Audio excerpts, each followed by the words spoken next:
The small clock shop was silent as George Hartwell held the pocket watch for the last time. His fingers trembled as they traced the worn inscriptions on the silver lid, words he had memorized since he was a boy. "To my son, with eternal love." His father would never have imagined that that gift, given on his 10th birthday, would be sold to save his granddaughter's life.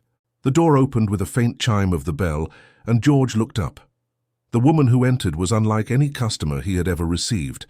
Her dark green silk dress was impeccable, the fabric finely embroidered with gold threads that caught the faint morning light. Her hat matched perfectly, adorned with a discreet plume. She moved with a natural grace that bespoke years of refined upbringing. "Good morning," George said, quickly wiping his hands on his worn apron. "How may I serve you, madam?" The woman observed the shop with keen eyes, pausing briefly at the nearly empty shelves before fixing her gaze on the watch he held. "I hear you possess pieces of exceptional quality." There was something in her voice that George couldn't identify. It wasn't condescension, though his modest shop in Cheapside was leagues away from the elegant establishments of Bond Street that a lady like her undoubtedly frequented. It was something more subtle, almost like genuine curiosity. "I possessed, madam," George corrected, feeling the weight of the truth. "Most of my stock has been sold in recent months. Only a few pieces remain, and—" He hesitated, looking down at the watch in his hands again. "And this one, which I was reserving for a special buyer. May I see it?" George extended the watch reluctantly. He watched as she examined it with surprising knowledge, carefully opening the cover, studying the internal mechanism through the glass back. Her gloved fingers moved with delicacy, as if she understood the true value of what she held. "It is a remarkable piece," she murmured. "Tompion's work, if I'm not mistaken, late last century." George couldn't hide his surprise. "You know about watchmaking?" A discreet smile touched her lips. "My grandfather was fascinated by precision mechanisms. I spent many afternoons of my childhood in his private workshop." She carefully returned the watch. "This piece has a history, doesn't it?" George felt a lump in his throat. He hadn't intended to share his story with a stranger, but something in her expression disarmed him. "It was my father's. He was a watchmaker too, the best in London in his time. This watch was custom-made for a duke, but the gentleman passed away before he could collect it. My father kept it for years until he decided it would be mine. And now you need to sell it." It wasn't a question, but George nodded anyway. "My daughter is ill, scarlet fever. The doctor says there's a treatment, but—" He didn't finish the sentence. The costs were impossible for a man in his situation. The woman remained silent for a long moment, her eyes studying not the watch but George himself. He felt exposed under that penetrating gaze, as if she could see through the layers of wounded pride and silent despair that kept him standing each day. "How much do you need?" she finally asked. George mentioned the amount the doctor had quoted, adding what he hoped to get for the watch. It was a considerable sum, but still insufficient to cover all the necessary treatment. "And if that's not enough," she pressed, "then—" George swallowed hard. "Then I will trust in divine mercy." The woman's expression subtly changed, a silent determination replacing the initial curiosity. She opened her small velvet purse and withdrew an amount of banknotes that made George's eyes widen. "I accept your offer for the watch," she said, counting the money with precision. "But I believe the fair value is this." She placed on the counter twice what George had mentioned. "Madam, I cannot." "You can and you will." Her voice was firm, but not unkind. "Furthermore, I know Dr. Pemberton, who practices on Harley Street. He is the finest fever specialist London has ever seen. I will send a message today requesting that he examine your daughter." George felt his legs weaken. "Why would you do that?" "You don't even know me." For the first time, the woman's perfect composure wavered slightly. "Let's just say I understand what it means to lose someone we love due to lack of resources." She picked up the watch delicately, placing it in her purse. "What is your daughter's name?" "Catherine. She is 7 years old. A charming age." The woman turned towards the door, then stopped and turned back. "My name is Madeline Ashford. I will send Dr. Pemberton before the end of the day. Please provide him with your address." George scribbled the address with trembling hands on a piece of paper. When he looked up again, Trying to find adequate words of gratitude, Madeline was already leaving. He rushed to the door, watching her step into an elegant carriage that waited across the street. The crest painted on the door was unmistakable, even from a distance. The Ashfords of Berkshire, one of England's oldest and most respected families. That night, true to her word, Dr. Pemberton arrived at George's modest residence. The doctor examined Catherine with meticulous care, prescribed expensive medications, and arranged for specialized care. When George tried to discuss payment, the doctor simply shook his head. "Miss Ashford has already taken care of everything," he said, putting away his instruments. "My only instruction is to ensure your daughter's complete recovery." In the following weeks, as Catherine gradually improved under Dr. Pemberton's attentive care, George couldn't stop thinking about the mysterious woman who had saved his daughter. He made discreet inquiries, discovering that Madeline Ashford was known for her sharp intellect and considerable fortune, but also for her deliberate reclusion from society.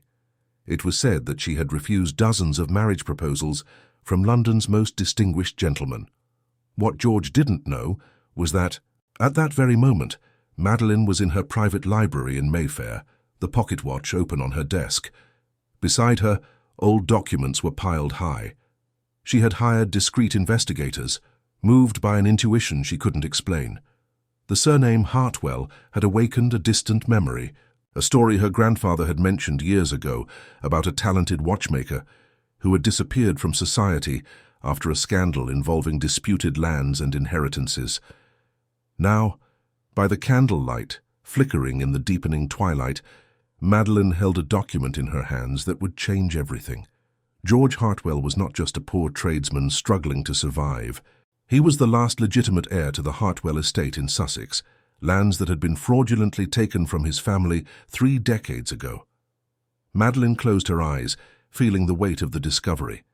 She had bought that watch moved by compassion, but fate, it seemed, had more elaborate plans.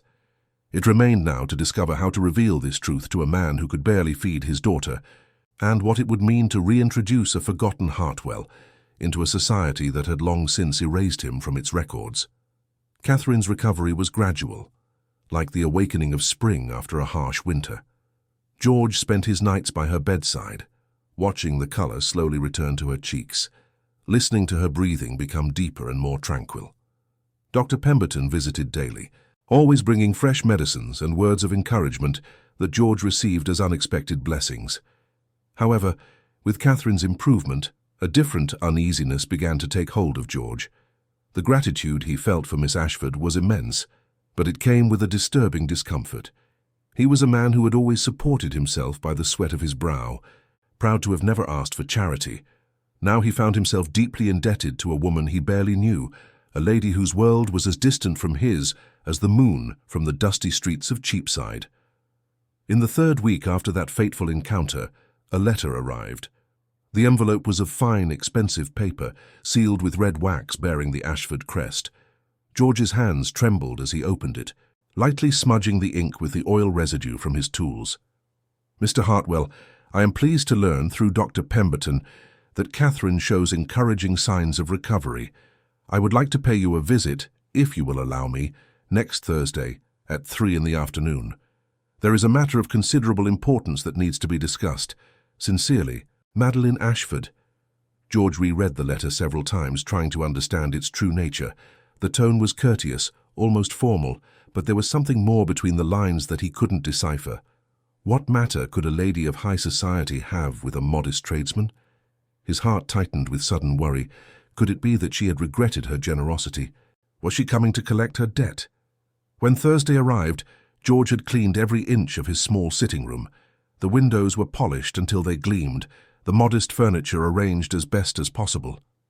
He put on his only suitable suit, though the fabric was worn at the elbows and the collar was no longer as white as it once had been. Madeline arrived punctually, this time without the ostentatious elegance of their first meeting. Her dress was a deep blue, simple yet refined, and she carried a leather folder that seemed strangely heavy. "Mr. Hartwell," she greeted, accepting the seat he offered. Her eyes quickly scanned the room, pausing on little Catherine, who slept peacefully on a nearby settee, wrapped in clean blankets. "She is much better," "Thanks to you, madam," George said, sitting stiffly in the opposite chair. "I can never adequately express my gratitude." "I did not come here seeking gratitude, Mr. Hartwell." Madeline placed the folder on the small table between them. "I came because I have discovered something that I believe will be of interest to you, something that will considerably change your situation." George felt a chill run down his spine. "I don't understand." Madeline opened the folder, revealing aged documents, maps, and what appeared to be official records. "When I bought your father's watch, the name Hartwell stirred a memory within me. My grandfather, who was fascinated by matters of heraldry and aristocratic lineages, once mentioned a story about the Hartwell family of Sussex. A story of injustice and lost lands." George's face paled. "My father never spoke of it." "I imagine it was too painful," Madeline continued, her voice soft but determined. "I hired investigators, Mr. Hartwell, discreet men who examined old records at Somerset House and in the Sussex County Archives. What they discovered is remarkable." She pushed a document towards him. "Your grandfather, Edmund Hartwell, was the rightful owner of a considerable estate in Sussex, including Hartwell Manor and approximately 1,000 acres of productive land." George looked at the document without truly seeing it, his mind reeling with fragmented memories of whispered conversations, of his mother crying late at night, of his father working to exhaustion to maintain the small clock shop that was all they had left. "What happened to these lands?" he asked, though part of him already knew the answer. "They were taken through fraud," Madeline replied, her tone hardening slightly. "Your grandfather was falsely accused of debts he never incurred. The documents that proved these debts were elaborate forgeries. With his reputation destroyed and no resources to hire competent lawyers, he was forced to cede the estate to a certain Lord Wickham, who conveniently was the primary creditor." "Wickham," George repeated, and the word tasted like ashes in his mouth. He knew that name. His father had uttered it only once with such venom that young George had recoiled in fright. "Lord Wickham passed away 5 years ago," Madeline continued. "The estate passed to his son, who has no legitimate heirs. And here is the crucial point, Mr. Hartwell. The fraud can be proven. The original documents still exist, and the investigators found evidence of forgery. With proper testimonies and appropriate legal proceedings, your lands can be recovered." George remained silent for a long moment, trying to process the magnitude of what he was hearing. His entire life had been defined by dignified poverty, by the constant struggle to maintain appearances, to preserve the pride that was all that remained of his inheritance. And now this extraordinary woman was saying that everything could change, that what was stolen could be returned. "Why are you doing this?" he finally asked, raising his eyes to meet hers. "Why do you care about the fate of a poor tradesman and his daughter?" Madeline looked away briefly, and for the first time George saw a vulnerability in her carefully controlled expression. "My grandfather lost everything when he was young," she said softly. "Not land, but something equally precious. Our family's fortune came from my grandmother, and he always carried the weight of having needed that salvation.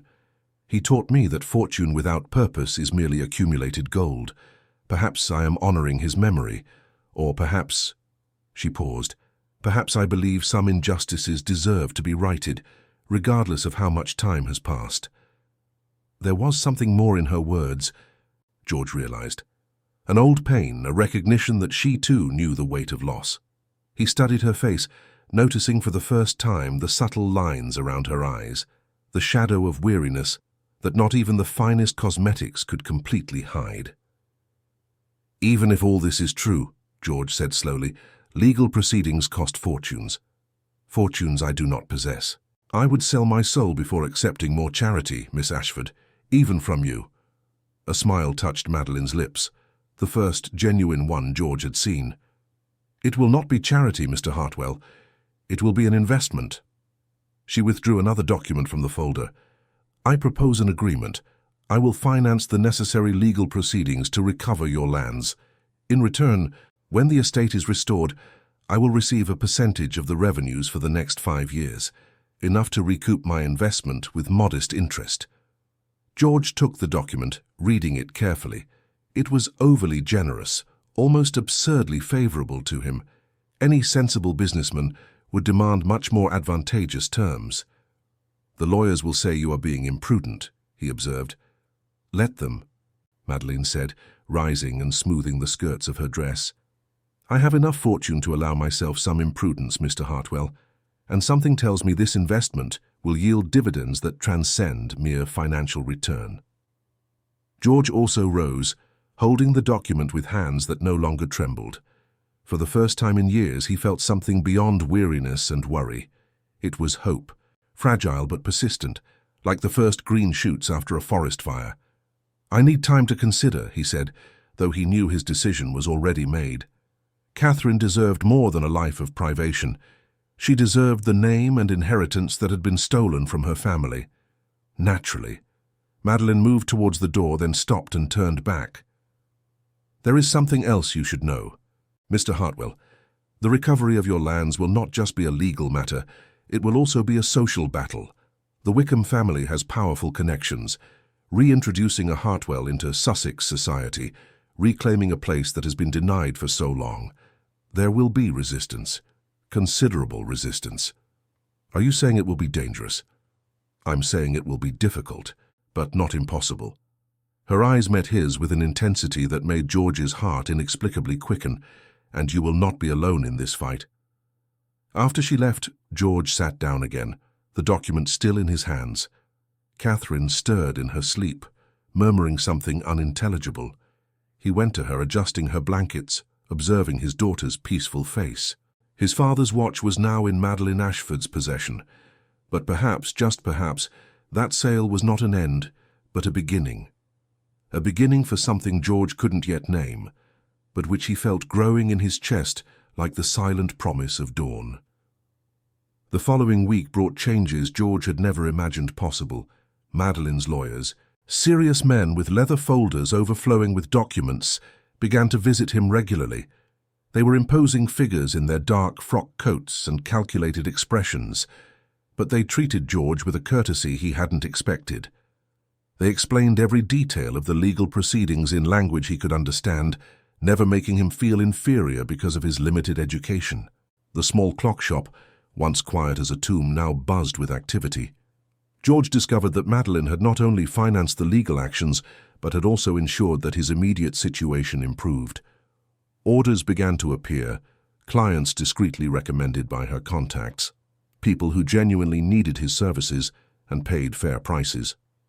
It wasn't charity, George realized with relief. It was simply the kind of opportunity that men of his talent deserved, but rarely received. Catherine continued to improve under Dr. Pemberton's watchful care. Her cheeks regained the rosy hue of childhood, and she began to ask for storybooks, an encouraging sign that her agile mind was returning to life. George read to her every night, feeling grateful for every moment he could easily have lost. It was during one of these nightly readings that a letter arrived. The messenger awaited a reply, a young man in impeccable livery who clearly served a house of standing. The envelope was smaller than the previous ones, and Madeline's handwriting seemed less formal, almost hurried. "Mr. Hartwell, the lawyers have informed me of the initial progress. There is, however, a complication we did not anticipate. The current Lord Wickham has requested an audience with you. His lawyers claim he wishes to resolve the matter amicably, out of court. I do not trust his intentions, but legally we cannot refuse the meeting. I would like to be present as your representative if that suits you. I know the tactics used by men of his class when they feel threatened. It would be prudent not to face him alone. M.A." George reread the letter, feeling a chill run down his back. The idea of confronting the man whose family had destroyed his was simultaneously terrifying and strangely satisfying. But the prospect of having Madeline by his side, that extraordinary woman who had become both his savior and something more indefinable, brought him an unexpected courage. He wrote a brief reply accepting her offer and sent it back with the messenger. 3 days later, he found himself in the elegant meeting room of the law offices in Lincoln's Inn, with Madeline seated beside him and 2 lawyers positioned like silent sentinels. Lord Wickham arrived with the casual arrogance of one who had never needed to question his place in the world. He was a middle-aged man, well-fed and impeccably dressed, with eyes that calculated value in every object they observed. His private solicitor, a thin gentleman with a perpetually disapproving expression, carried a folder that seemed as full as Madeline's. "Mr. Hartwell," Wickham greeted, his voice oiled with false cordiality, "we finally meet. I have heard extraordinary stories about your family." George inclined his head stiffly, refusing to show any subservience. He felt Madeline's presence beside him like an anchor, holding him firm against the current of intimidation that Wickham naturally projected. "I came here moved by a desire to avoid unnecessary public embarrassment," Wickham continued, settling comfortably into the opposite chair. "I understand that you believe you have rights to certain properties in Sussex, properties that my family has legally possessed for 3 decades. Properties that were obtained through documented fraud," Madeline interrupted, her voice cutting like shattered glass. "Mr. Hartwell is not here to negotiate what already belongs to him by right. We are here because the law obliges us to hear your proposal before we proceed with the full lawsuit." Wickham's eyes fixed on Madeline, and George saw something unpleasant cross his face. It was the look of a man unaccustomed to being gainsaid by women, regardless of their social standing. "Miss Ashford," he said, and the name sounded like a criticism on his lips, "your reputation for eccentricity is not exaggerated, I see, but surely a lady of your discernment understands the complexities of legal matters that go back decades. Witnesses have died, documents have been lost. Even if there were irregularities, proving anything now would be extraordinarily difficult." "On the contrary," Madeline replied with deadly serenity, "we have original documents, handwriting analysis proving forgery, and 3 living witnesses who were present at the fraudulent transactions. Your father was meticulous in his deception, Lord Wickham, but he was not infallible." The silence that followed was thick as smoke. George watched the colour drain from Wickham's face, replaced by a rigidity that transformed his features into a marble mask. "Very well," Wickham said finally, abandoning all pretense of cordiality.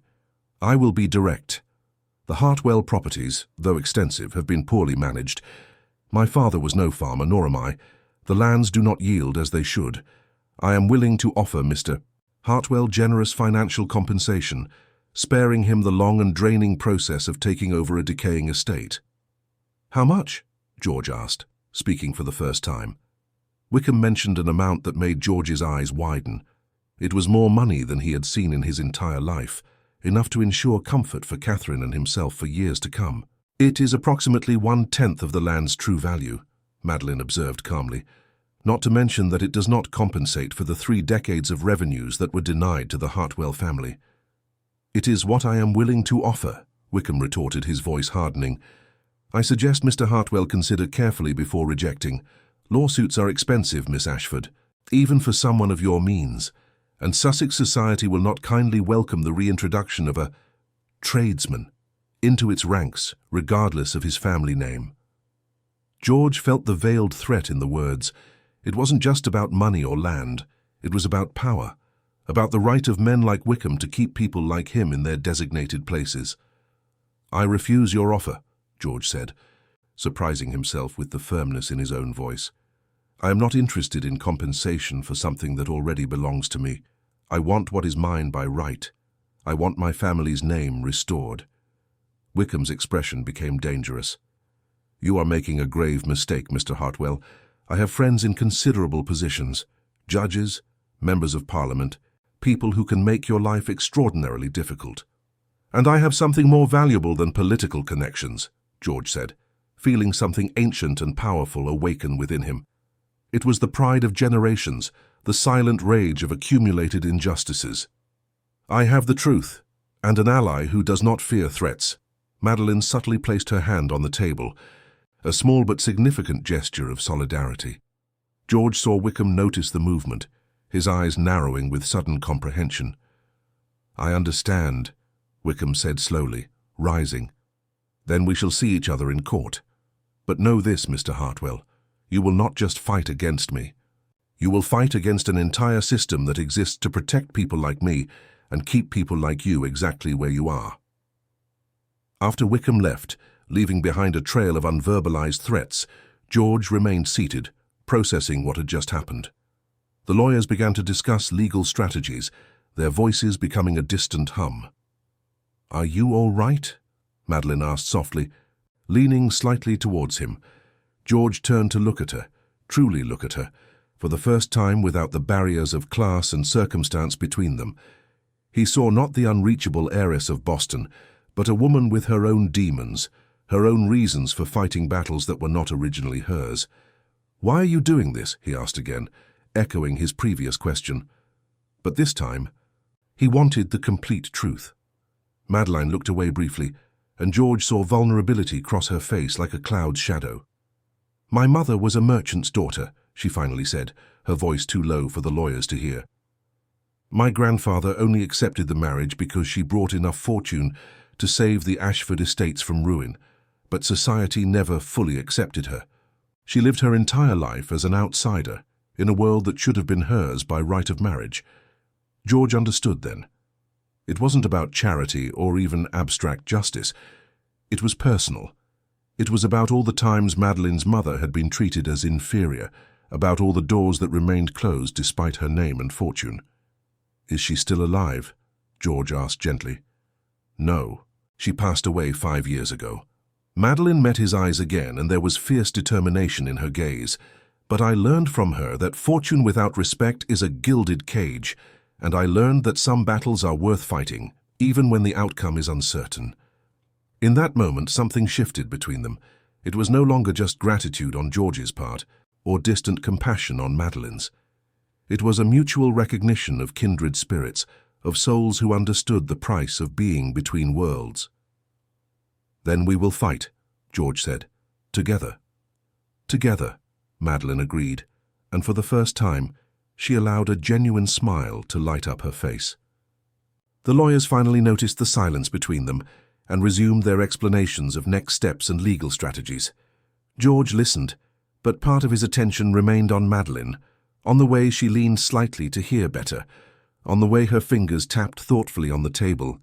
He had sold his father's watch to save his daughter, but in doing so, he had found something he hadn't known he was looking for: a renewed purpose, a cause to fight for, and perhaps, just perhaps, the promise of something deeper than gratitude or a business partnership. The path ahead would be arduous, George knew. Wickham was not an adversary to be underestimated, and his threats were not empty. But for the first time in his life, George was not walking alone. Preparations for the lawsuit consumed the following weeks, like fire spreading through dry straw. George discovered that recovering a stolen inheritance required much more than documents and witnesses. It required rebuilding an identity that had been systematically erased from the social records of Sussex. Madeline's lawyers were meticulous, but it was she herself who took on the most delicate task, preparing George for the world to which he theoretically always belonged, but from which he had lived completely estranged.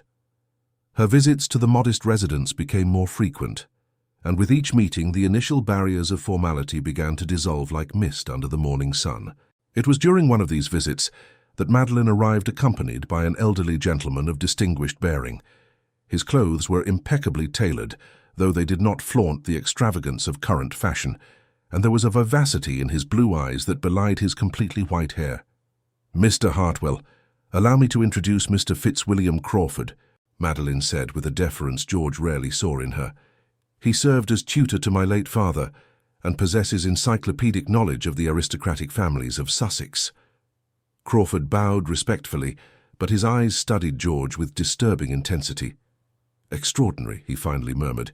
"You have your grandmother's eyes, young man. Lady Margaret Hartwell. I knew her when I was young, before the scandal that destroyed your family." George felt something tighten in his chest. He had never known his grandmother, who had passed away when his father was still a child. "You knew her?"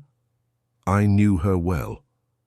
Crawford accepted the seat George offered, his joints protesting slightly at the movement. She was a remarkable woman, educated, musically talented, and possessed of a dignity that no misfortune could diminish. When her husband was accused, she held her head high, even as old friends crossed the street to avoid her. The words painted a portrait George had never had.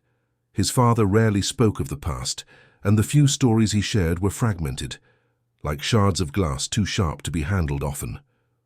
"Why have you come, Mr. Crawford?" George asked, though he suspected the answer. "Because Miss Ashford convinced me that an injustice can finally be righted," Crawford replied, "and because I owe it to your grandmother's memory. I did nothing when she needed me, too young and too cowardly to challenge the narrative Lord Wickham constructed. But I can help now."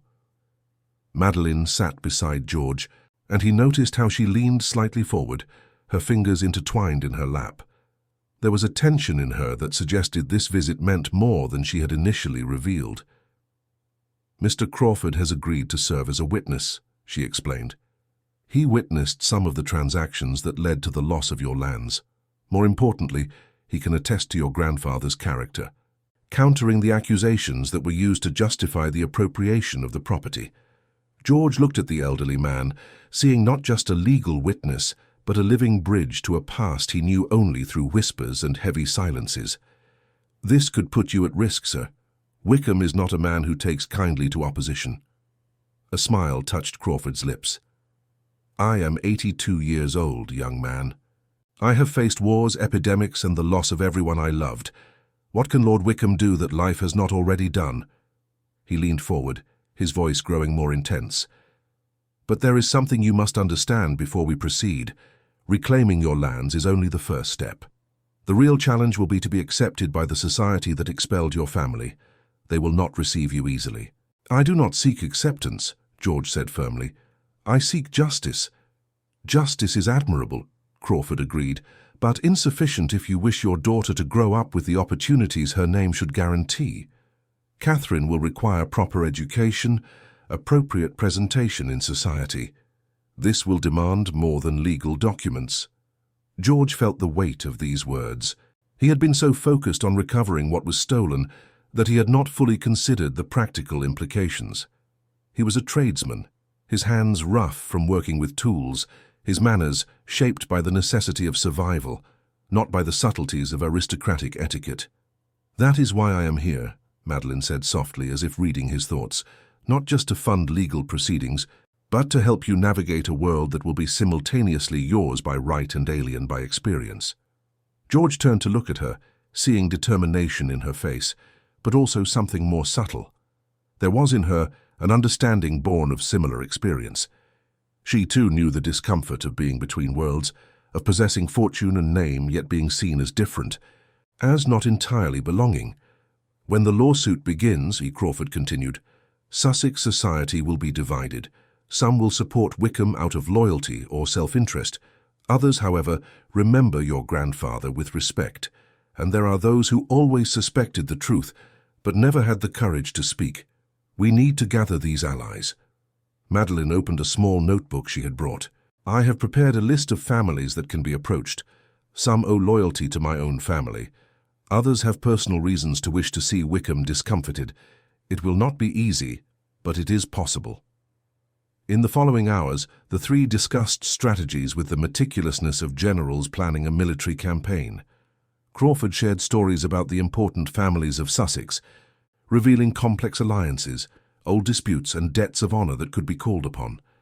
Madeline took precise notes, her sharp mind processing each piece of information and considering possibilities. George watched both of them with a mixture of admiration and growing discomfort. He was beginning to understand the magnitude of what he had agreed to face. It would not just be a legal battle, but a full-scale social war, fought in elegant drawing rooms and through calculated whispers as much as in courtrooms. When Crawford finally left, promising to return with additional documents he had kept over the years, George and Madeline remained in the small sitting room. Catherine slept peacefully in the adjacent bedroom, her deep slumber a testament to her recovered health. "You are afraid," Madeline observed. It was not a question. George did not try to deny it. "I understand clocks, Miss Ashford. I understand precision mechanisms, gears that fit perfectly, springs that maintain exact tension. But this world of social alliances and aristocratic protocol—" He made a gesture of helplessness. Madeline rose and walked to the window, watching the narrow street beyond. The evening light gilded her profile, softening the lines of tension that often marked her face. "Do you know what I learned living between two societies?" she finally said. "That authenticity is worth more than perfect protocol.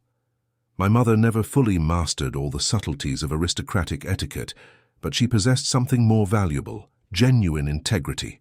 Those who truly knew her respected her for it. But she suffered for being different, George said softly, remembering what Madeline had revealed earlier. She suffered, Madeline agreed, turning to face him. But she also lived with dignity. She never pretended to be something she was not. And in the end, she earned the respect of people who mattered, even if not of all society. She returned to her seat and this time sat closer to him. I'm not asking you to become something different, Mr. Hartwell. I'm offering to help you reclaim what is yours while remaining true to who you are. George studied her face, noticing details that had previously gone unnoticed. The way she lightly bit her lower lip when thoughtful, the small furrow between her eyebrows when concentrated, the vulnerability that occasionally showed in her gaze before being quickly masked. "Why does this matter so much to you?" he asked once more, but this time the question had deeper layers. It was not just about justice or the memory of her mother. There was something more personal, more immediate. Madeline remained silent for a long moment. When she finally spoke, her voice was so low that George had to lean in to hear her. "Because I have spent my entire life observing from the outside, even when I was inside. My fortune guarantees invitations, but not genuine acceptance. My refusal to marry has turned me into a curiosity, a subject of speculation. And I realize that fortune without purpose is a gilded cage." "That doesn't answer my question," George said gently. Madeline's eyes met his, and for the first time she allowed him to see beyond her carefully constructed defenses. "Because when I met you, I saw someone willing to sacrifice everything for what he loved.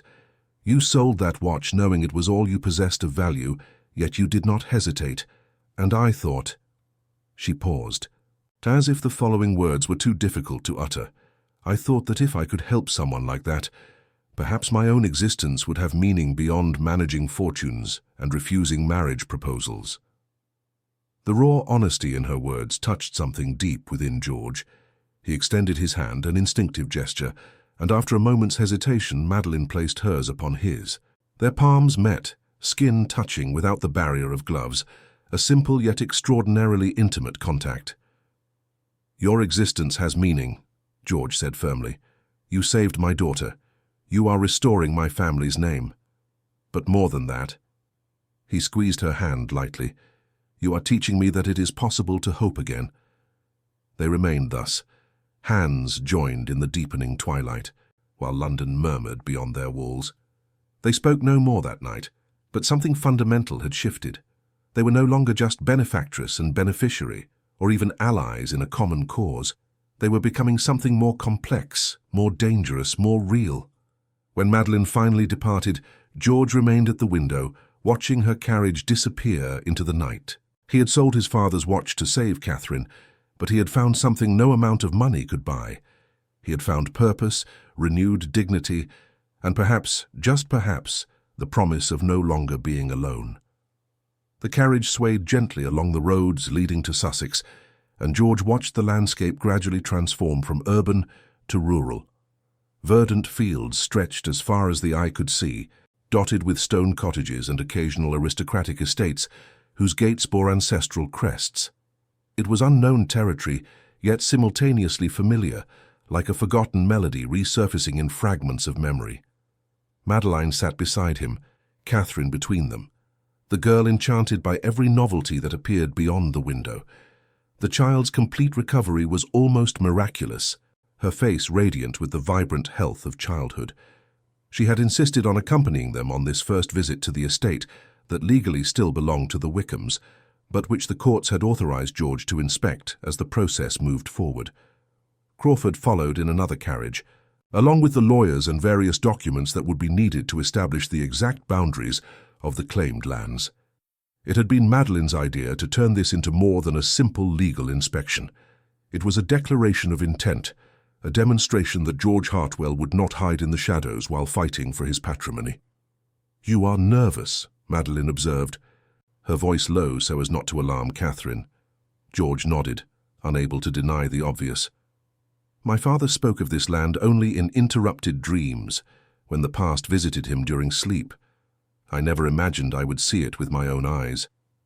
Hartwell Estate revealed itself gradually, beginning with an ornate iron gate that displayed, still visible beneath layers of rust and neglect, the family crest. A stylized clock encircled by oak branches, the symbol of precision allied with permanence, George thought, struck by the irony of his family having lost precisely what their emblem promised to preserve. The main avenue was choked with weeds, flanked by centuries-old oak trees, whose branches formed a natural cathedral. At its end, emerging like an apparition from another time, stood Hartwell Manor. The grey stone mansion boasted 3 stories of classic Georgian architecture, with tall windows and a grand staircase leading to an imposing entrance. But decades of neglect had taken their toll. Broken window panes, ivy encroaching on the walls, missing roof tiles like lost teeth in a once-perfect smile. Catherine gasped upon seeing the mansion. "It's a palace, Papa." George felt his chest tighten. His daughter had never lived in anything beyond modest rooms above the watchmaker's shop. To her, that decaying structure was magnificence beyond imagination. The carriage stopped before the main steps, where a small retinue awaited them. The Wickham's estate butler, an austere man with greying hair, remained rigidly formal, clearly uncomfortable with the entire situation. Beside him, 3 servants watched with ill-concealed curiosity. "Mr. Hartwell," the butler greeted with forced courtesy. "I am Whitmore, administrator of this estate for 20 years. I have received instructions from Lord Wickham to permit your inspection, though I must officially register my objection to this procedure." "Your objection is duly noted," Madeline replied with an aristocratic coolness George could never hope to replicate. "Now, if you would be so kind as to show us the main premises, we would appreciate your cooperation." Whitmore bowed stiffly and led them inside. The entrance hall was vast, with marble flooring that echoed every step. A massive chandelier hung from the high ceiling, covered in cobwebs that transformed the crystal into an opaque phantasmagoria. Portraits lined the walls, faces of ancestral Hartwells, observing with expressions ranging from severe to melancholic. George paused before a particular portrait, a middle-aged man with eyes that mirrored his own, holding in his hands a pocket watch that looked painfully familiar. The plaque identified him. "Edmund Hartwell, 1755–1798. "Your grandfather," Crawford murmured, approaching. The elder had joined them, his eyes moist as he studied the portrait. He held that watch whenever he discussed important matters. He said that mechanical precision taught lessons about an orderly life. "The same watch I sold to save Catherine," George said softly, sudden comprehension illuminating his mind. The pocket watch had not just been a paternal inheritance, but a legacy spanning generations. Madeline now held not only an exceptional timepiece, but a tangible fragment of his family's history. Madeline lightly touched his arm, a discreet gesture of support. She understood the weight of that moment, the emotional magnitude of being confronted with visual evidence of a lineage his father had tried to forget, to survive the pain. Whitmore led them through dusty drawing rooms, where furniture covered by white sheets seemed like ghosts of a once vibrant social life. The library, its thousands of volumes ruined by dampness and neglect. The music room, where a magnificent harpsichord decayed in silence. The private chambers, stripped of any personal objects, empty like plundered tombs. "Lord Wickham never resided here," Whitmore explained as they ascended the main staircase. "He preferred his Hampshire estate. Hartwell Manor was kept only as a land investment, the farms leased to local farmers. Farmers who pay rents for stolen lands," Madeline observed, and there was steel in her voice. Whitmore did not reply, but George saw discomfort cross the man's face. The butler knew the truth, George understood. Perhaps he had always known, but loyalty or fear had kept him silent for decades. On the second floor, Catherine discovered what had clearly been a child's room. Despite the abandonment, there were still scattered toys, dusty but preserved by time, an elaborate dollhouse rocking horses, lead soldiers lined up like forgotten armies.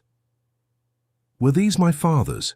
George asked, watching his daughter explore the space with childish delight. "And your uncle's," Crawford confirmed. "William, your father's younger brother. He died at 9 years old of typhoid fever. The loss nearly destroyed your grandmother. Some say it was that grief that made her vulnerable, when the financial scandal erupted. George absorbed this information, pieces of a family history he had never fully known. There had been an uncle whose name was never mentioned, a tragedy that preceded the greater tragedy of fraudulent appropriation. From the child's room, they had a privileged view of the surrounding lands. Cultivated fields stretched in all directions, dotted with barns and farmhouses. An artificial lake shimmered to the south, bordered by willows, and beyond, dense woods that Crawford identified as an old hunting preserve. 500 acres of arable land, Crawford said, pointing. 300 of pasture, 200 of woodland. All of this should have passed to your father, then to you. The material magnitude was impressive, but George discovered that it was not the potential wealth that touched him most deeply. It was the sense of belonging, of roots that penetrated deep into that specific soil. Generations of Hartwells had walked through those halls, managed those lands, contributed to the local community. It was a legacy of responsibility, as much as of privilege. The inspection continued until late afternoon. The lawyers photographed documents found in a locked office, additional evidence that would strengthen George's case. Whitmore gradually became less hostile, perhaps realizing that the tide was turning. When they finally prepared to leave, the butler approached George discreetly. "May I speak with you in private?" Madeline nodded encouragingly, taking Catherine to admire the abandoned gardens. George followed Whitmore to a small parlor that served as an administrative office. "Mr. Hartwell," the butler began, his formal composure finally cracking, "I have served the Wickham family for 2 decades, but I'm not a man without conscience. There are documents I kept, old correspondences I found when I assumed my position. I always suspected they contained evidence of irregularities, but—" he hesitated. "But a man in my position cannot risk displeasing powerful employers without severe consequences." George studied the aged face, seeing there not villainy, but the common weakness of survival. "You kept these documents all these years?" "I kept them. I did not destroy them because it seemed wrong to eliminate evidence, but I did not reveal them because I feared the repercussions. Now, however—" Whitmore drew a key from his pocket. "Now I see that fate offers an opportunity to correct a cowardly silence. These documents are in a locked trunk in the attic. I believe they may be valuable to your case." George accepted the key, feeling its symbolic weight. "Why are you doing this now?" The butler looked out the window, watching Catherine twirl in the neglected gardens, her crystalline laughter echoing through the evening air. "Because that child deserves to grow up in a home restored to her family, and because I have carried this secret long enough." When George returned to the carriage, discreetly carrying the trunk Whitmore had helped him retrieve from the attic, he found Madeline and Catherine making wreaths of wildflowers that grew among the weeds. The sight stopped him momentarily. Boston's most coveted heiress kneeling on the grass, patiently teaching his daughter to intertwine floral stems, both laughing at something only they understood. Madeline looked up as she noticed his approach, and the smile on her face was different from any expression George had ever seen there. It was uncomplicated joy, free from the careful defenses she normally maintained. In that moment, she was not the formidable Miss Ashford, but simply Madeline, a woman capable of finding beauty in abandoned gardens and pleasure in the company of a child. "Papa, look," Catherine ran to him, placing a daisy wreath on his head. "Madeline said that when we live here, we will plant proper gardens. Can I have my own flower beds?" George looked at Madeline, who rose gracefully, dusting the earth from her skirt, with a naturalness that contrasted with her usual elegance. "When we live here," he repeated, savoring the implicit certainty in those words. "When," Madeline confirmed, stepping closer. "Not if. The documents Whitmore provided will ensure it." The return journey was more peaceful. Catherine fell asleep quickly, tired by the day's emotions. George and Madeline remained awake as the carriage traveled through the growing twilight, their conversations flowing naturally between practical topics and more personal confessions. "Thank you," George said finally, breaking a comfortable silence. "For what specifically?" Madeline asked with slight amusement. "The list has become considerably long. For seeing possibilities where I saw only ruins. For believing that Hartwell Manor can be restored when I saw only wreckage. For—" He hesitated, then continued with renewed courage. for making my daughter smile in a way I haven't seen since her mother passed away." Madeline turned to look directly at him, and in the faint light of the carriage lantern, her eyes shone with an emotion she did not try to mask. "Catherine is extraordinary, like your father." The words hung between them, laden with meaning that transcended mere courtesy. George felt something fundamentally shift in that moment, an invisible boundary being crossed. They were no longer just allies in a common cause, but something more complex and infinitely more precious.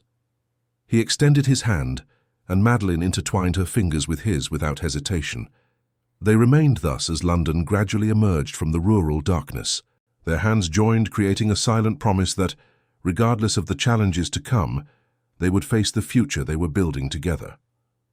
The legal proceedings began on a cold October morning, when golden leaves carpeted the steps of the Sussex courthouse like an autumnal rug. George adjusted the collar of his new frock coat, hastily made but with quality fabric, that Madeline had insisted on providing. It was not vanity, she had argued, but practical necessity.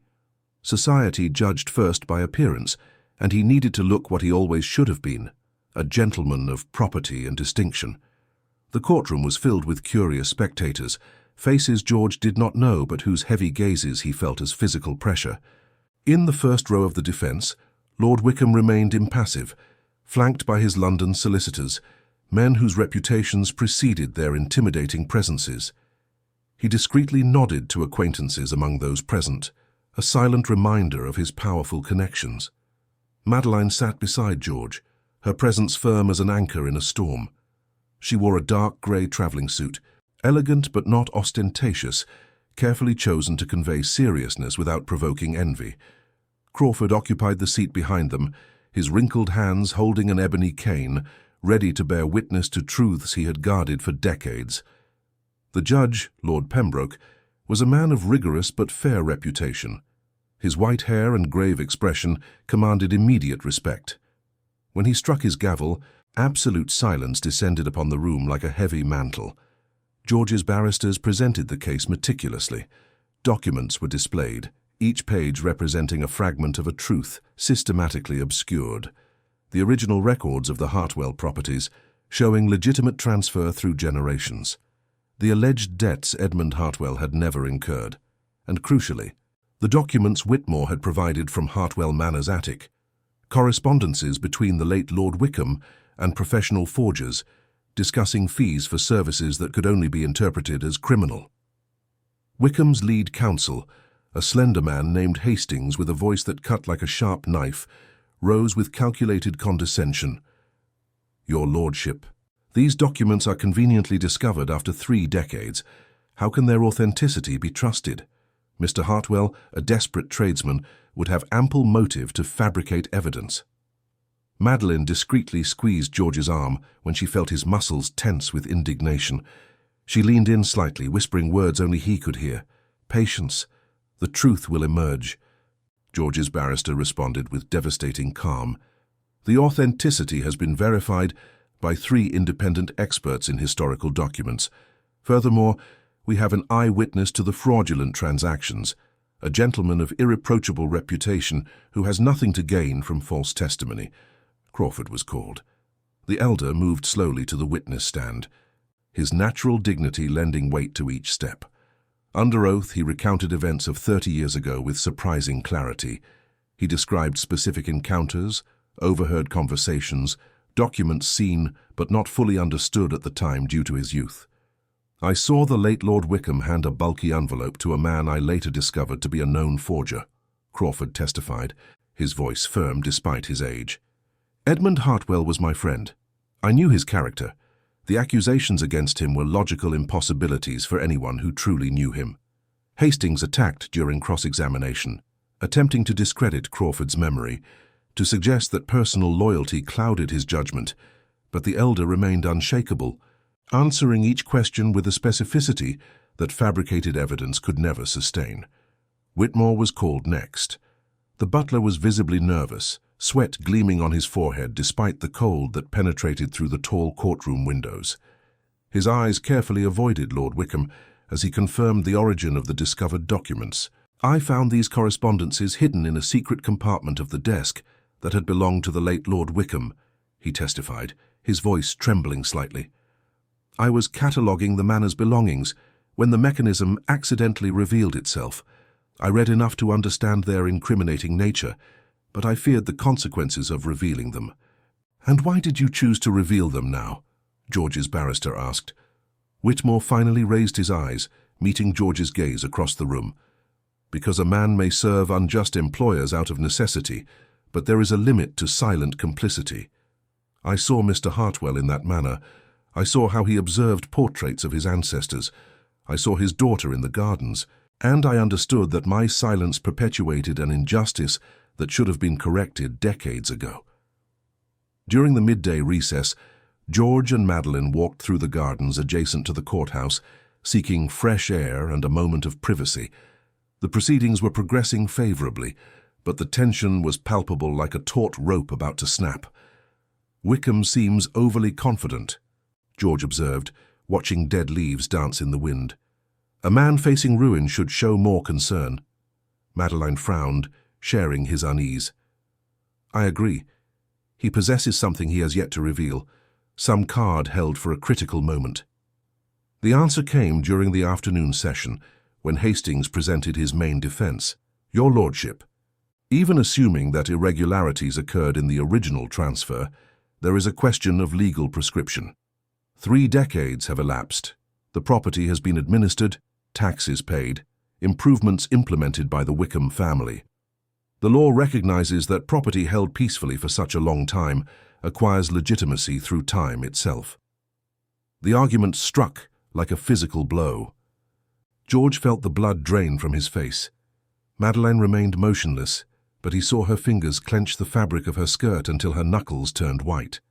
Judge Pembroke leaned forward, a thoughtful expression on his face. It is a valid legal point, Mr. Hastings. Even if original fraud is established, there is the question of appropriate remedy after so many years. George's barristers quickly huddled together, whispering urgent arguments. But George saw potential defeat looming like a shadow. Justice, he discovered bitterly, was not just about truth, but about technical interpretations of statutes that often protected those with resources to exploit every legal nuance. It was Madeline who suddenly rose, her clear voice cutting through the deliberations. Your Lordship, may I address the court? Pembroke raised his eyebrows, surprised. Miss Ashford, you are not a legal party in these proceedings. I am not, but I possess relevant information that affects the argument of prescription. She walked to the front of the room with a determined grace that commanded attention. Legal prescription assumes that the injured party had knowledge of the fraud and chose not to act. Edmund Hartwell died in 1798, ruined and disgraced, without fully understanding the extent of the conspiracy against him. His son, Mr. Hartwell's father, was a child when the property was lost. Mr. Hartwell himself was born into the poverty resulting from this fraud, without access to documents or resources to investigate. Hastings rose abruptly. This is irregular, Your Lordship. The lady cannot simply— Silence, Pembroke ordered, his attention fixed on Madeline. Continue, Miss Ashford. Prescription requires informed knowledge and a conscious choice not to act, Madeline continued. But how can there be prescription when the injured party was systematically prevented from discovering the truth? Documents were hidden, witnesses silenced by fear, and Edmund Hartwell's reputation so thoroughly destroyed that questioning the official narrative seemed impossible. This is not a case of a family choosing not to claim its rights, but of victims deliberately kept in ignorance. The ensuing silence was thick. Pembroke studied Madeline with an unreadable expression, then turned to the lawyers. It is a persuasive argument. Prescription should not protect those who actively concealed the truth from the injured parties. Hastings attempted to regain ground, but his argument sounded hollow against the logic presented by Madeline. The rest of the afternoon was dedicated to technical legal debates, citations of precedents, interpretations of statutes. George watched it all like a spectator in his own life, awestruck and terrified by the magnitude of what was at stake. When the court finally suspended the session for deliberation, Pembroke announced he would return with a decision the following morning. The spectators gradually dispersed, their whispered conversations filling the corridors with speculation. George remained seated, even after the room had almost completely emptied. Madeline returned to his side, her presence comforting. "You shouldn't have done that," George said finally, but his voice lacked real conviction. "I should have, and I did," Madeline replied firmly. "I will not allow legal technicalities to subvert genuine justice. But you put your own reputation at risk. They will talk about this, about how Miss Ashford publicly intervened in legal proceedings, acting unconventionally." Madeline turned to face him directly, and there was a fierceness in her eyes he had rarely seen. "Let them talk. I have spent my entire life worrying about the opinions of people whose respect isn't worth the cost of earning it. Your cause is just. Your family was destroyed by a corrupt man. If my reputation is the price for correcting this injustice, I pay it gladly." George took her hand, a bold gesture in a public setting, but he did not care about potential observers. "Why? Why would you risk so much for me?" Madeline's eyes softened, vulnerability replacing the fierceness from moments before. "Because in all my privileged life, I have never found a cause that mattered more than social convention. I have never known anyone whose integrity surpassed circumstance. You sold your most precious possession to save your daughter without hesitation. You faced Wickham without flinching. You remained true to yourself even when it would have been easier to bow." She squeezed his hand. "You taught me that there are things more valuable than social approval. And I discovered that your respect matters more than the opinion of all of Sussex society." The words hung between them, laden with a meaning that transcended friendship or alliance. George understood in that moment that what they felt for each other had evolved beyond gratitude or a common cause. It was something deeper, more perilous, more precious. "When this is over," he said slowly, "when I either reclaim Hartwell Manor or fail completely in the attempt, there will be something I need to tell you." "Tell me now," Madeline prompted softly. George shook his head. "Not this way, not in this place, but soon, I promise." They left the courthouse together, their hands still clasped, aware that the following day would bring a verdict that would change everything. But in that moment, as the setting sun painted the sky gold and crimson, they found temporary peace in the certainty that, regardless of the outcome, they would not face what came next alone. The night brought restlessness. George lay awake in his room at the modest inn where he had lodged, watching shadows dance on the ceiling, replaying every moment of the trial. Madeline was in separate but nearby lodgings, likely just as unable to sleep. When dawn finally arrived, it brought with it a dense fog that covered Sussex like a shroud. George dressed with care, each movement deliberate, preparing himself for the day that would determine not only his material future, but the meaning of everything he had built in the past weeks. The courtroom filled quickly, news of the extraordinary case having drawn an even larger audience. George noticed familiar faces among the spectators, local merchants he had briefly known, curious aristocrats, and surprisingly, several of the tenants who worked the Hartwell lands. When Judge Pembroke entered, the silence was absolute.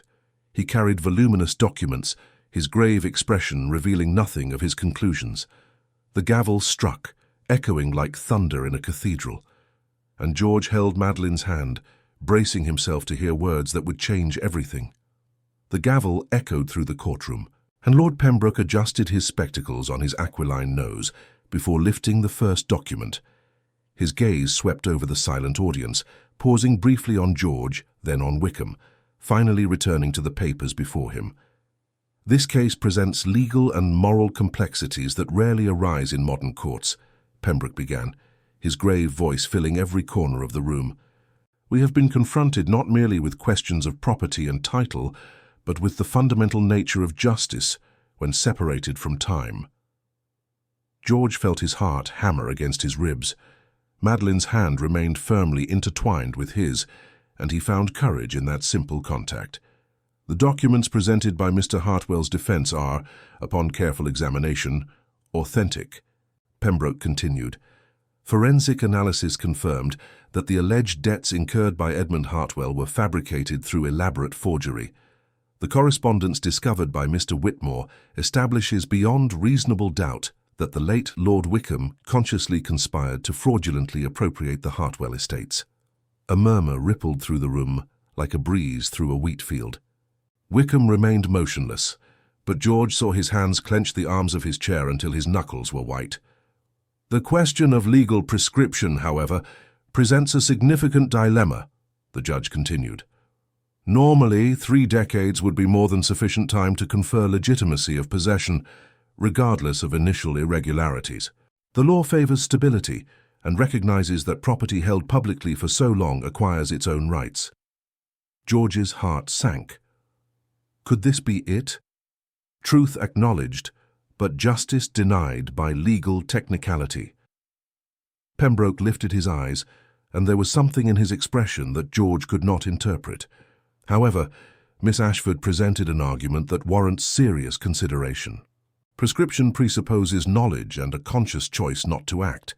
When the injured party is systematically prevented from discovering the truth through deliberate concealment of evidence, when witnesses are silenced by fear, when the very social structure conspires to keep the victim in ignorance, it can be argued that the clock of prescription never properly began to tick. Madeline squeezed George's hand with renewed strength.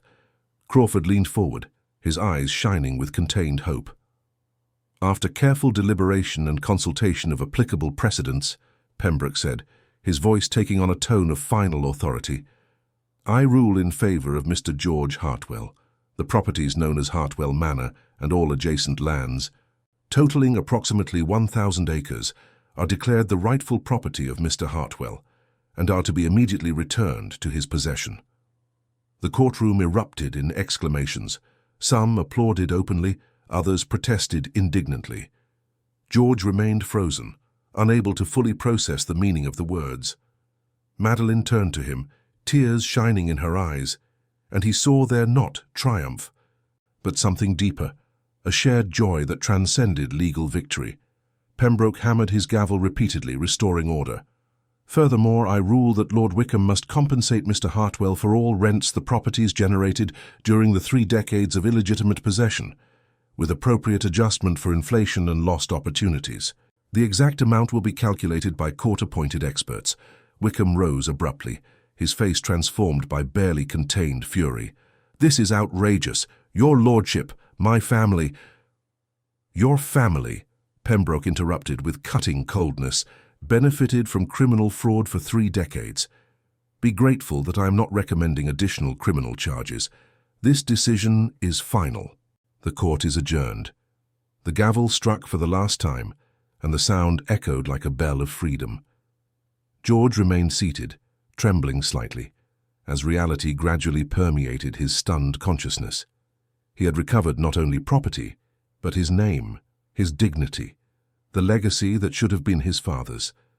Crawford approached, tears streaming freely down his wrinkled face. Edmund has finally received justice, he whispered, placing a trembling hand on George's shoulder. Your grandmother would be so proud.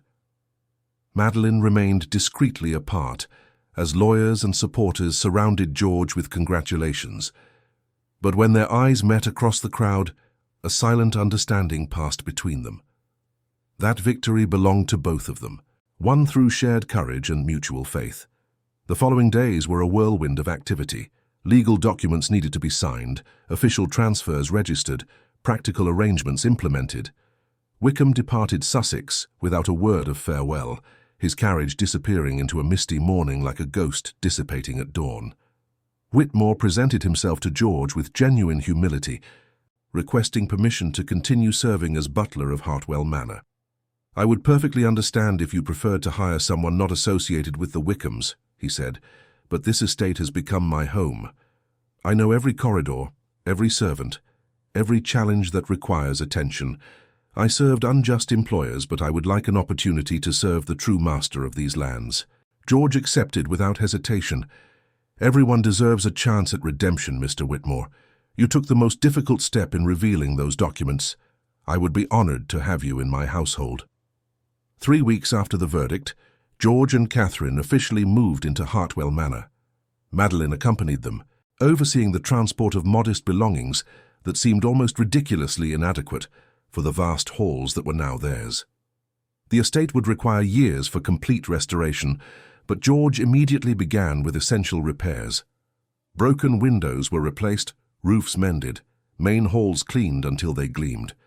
He hired local workers, injecting resources back into the community his family had once served. It was during an early winter afternoon, as the first snow began to fall over Sussex, that George finally found Madeline alone in the newly restored library. She stood before the shelves, her fingers tracing the spines of books that had survived decades of neglect. "There's something I need to tell you," George began, echoing his words from the courthouse. "Something I kept because the moment needed to be right." Madeline turned, and there was a vulnerability in her eyes that she rarely allowed others to see. "Then tell me." George crossed the room, stopping close enough to see the reflection of the fireplace light in her green eyes. "When I met you, I was selling the last valuable possession I owned to save my daughter. I was desperate, defeated, convinced that the world was an unfair place where men like me existed only to be exploited. You changed all of that." "George," she began, but he gently touched her lips, silencing her. "You gave me back not just property but purpose, not merely wealth, but dignity. You taught me that justice is still possible, that integrity matters, that there are extraordinary people willing to fight for strangers simply because it is right." He held her hands, intertwining their fingers. "But more than all of that, you gave me something I never expected to find again after losing my wife. You gave me the hope of happiness, the promise of true companionship." Tears shone in Madeline's eyes. "You saved yourself, George. I merely provided resources. It was your courage, your refusal to accept injustice." "It was our courage," he corrected softly. "Together, we achieved the impossible. And I would like to continue facing impossibilities by your side." He took a deep breath, gathering all the courage he possessed. "Madeline Ashford, I know I am merely a merchant newly restored to the position I should have always occupied. I know you could have any gentleman in London. But if you would grant me the extraordinary honor, I would like to ask for your hand in marriage." Silence stretched for moments that felt like an eternity. Then Madeline smiled through her tears, a smile of pure joy that completely transformed her face. "George Hartwell, I have spent my entire life refusing proposals from men who desired my fortune or connections. I never found someone who truly saw me, who valued my mind as much as my social standing." She freed a hand to gently touch his face. "You are the only man who has ever made me feel that I am enough exactly as I am. So yes, I accept your proposal, not because you recovered property or a name, but because you possess an integrity and kindness that no title can confer." George pulled her into his arms, embracing her with reverent tenderness. They remained thus, united before the crackling fireplace, while snow covered the gardens beyond the windows, and the future stretched before them, replete with possibilities. Catherine found them thus moments later, and her cry of joy echoed through the restored halls. She ran to them, and George lifted her, creating an embrace that included both of the most precious people in his life. "Madeline will truly be our family now?" Catherine asked, her eyes shining. "She will," George confirmed, looking at Madeline over his daughter's head. "If she can tolerate us." Madeline laughed, the sound genuine and joyful. "I believe I shall." That night, while Catherine slept peacefully in her new room, George remained in the library with Madeline, planning a future they would both build together. They spoke of fully restoring the estate, of educating Catherine appropriately of their upcoming union. But more importantly, they spoke of something more precious than property or social standing. They spoke of building a life based on mutual respect, true partnership, and a love that had grown naturally through shared adversity. George took from his pocket a small package wrapped in velvet. "There's something I'd like to return to you." Madeline opened it curiously, then gasped softly. It was her father's pocket watch, the very piece that had started this entire extraordinary journey. "I bought it back," George explained. "Whitmore mentioned that you kept it on your desk, that you seemed to particularly value that piece. It seems fitting that it remain in the family, especially now that our families will become one." Madeline held the watch with reverent care, opening the cover to reveal the intricate mechanism. The engraved words were still visible, "To my son, with eternal love." "Your father was right," she said softly. "True love transcends time and circumstance. It crosses generations, transforms destinies. creates legacies that no injustice can completely erase. George embraced her again, and they remained together as the watch softly ticked away the seconds, each tick a promise of a shared future. He had sold that watch to save his daughter, but in doing so, he had begun a journey that had returned far more than he had sacrificed. He had recovered his name, property, and dignity, but more precious than all of that, he had found genuine love with an extraordinary woman whose courage matched her compassion, whose strength complemented his own.